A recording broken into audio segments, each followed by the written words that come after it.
Hi, Dr. Bo McLaughlin here in Sarasota, Florida. How you doing? Just wanted to go over some ancillary physiology that we picked up over the years, and I wanted to demonstrate the blood vessel with the use of this paper towel roll. And the blood vessels go through a function when you use ice after a trauma. So you've sprained your ankle, or you bumped your knee, or even if you've cut yourself with a knife, whatever, get ice cubes on it immediately. And it will cause this vasoconstriction of this hole in the artery that the blood's going through. In the middle layer of the arteries, on the artery side of the bloodstream, this middle layer has a muscle in it. So the inner side is skin and the outer side is skin. But the medium layer is called a tunica media. So the tunica externa, tunica interna, and tunica media. And this is muscular, and it's regulated by a nerve. And if you chill that down, when you ice yourself down, this muscle constricts the size of this hole to the point where it's almost no blood going through.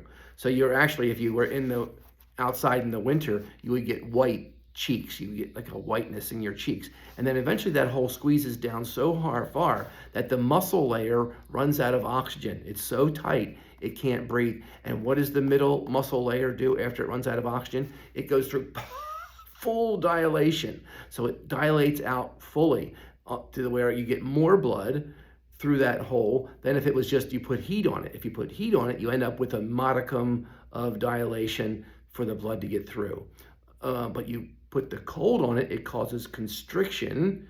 The hole gets as small, and then it can't breathe anymore, and then it goes full dilation, bigger than if you had been using heat. And then you get this Lewis-Hunting reaction where it starts to hunt, and it gets its oxygen back again, and it shrinks down to a small hole again. And then it opens up fully wide again. Then it goes down to a fully closed again. So this is called the Lewis-Hunting reaction, and it causes a pumping of the injury to get the bad cells out of there, and so you don't have any residue of injured cells in the injury. So by having all the blood vessels doing this pumping, it helps you heal faster because it's getting rid of the garbage by being pumped out.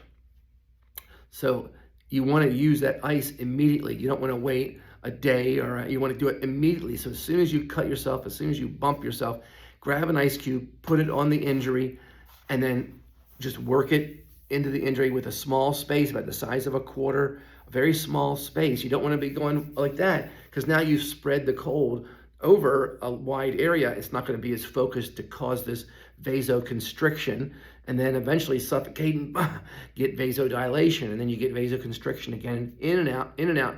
And the next day, the thing will almost be totally healed up.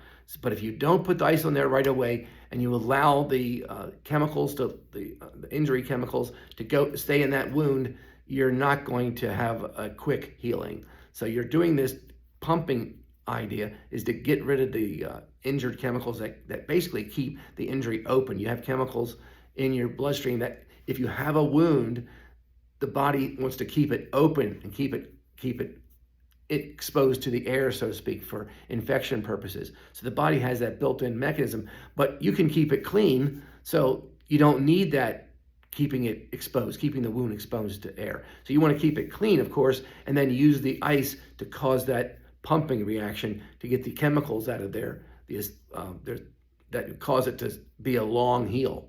So you want to remove those with that pumping action. So it's a little tidbit on how to get yourself healed up fast after a little trauma. God bless. Like and subscribe. Thank you.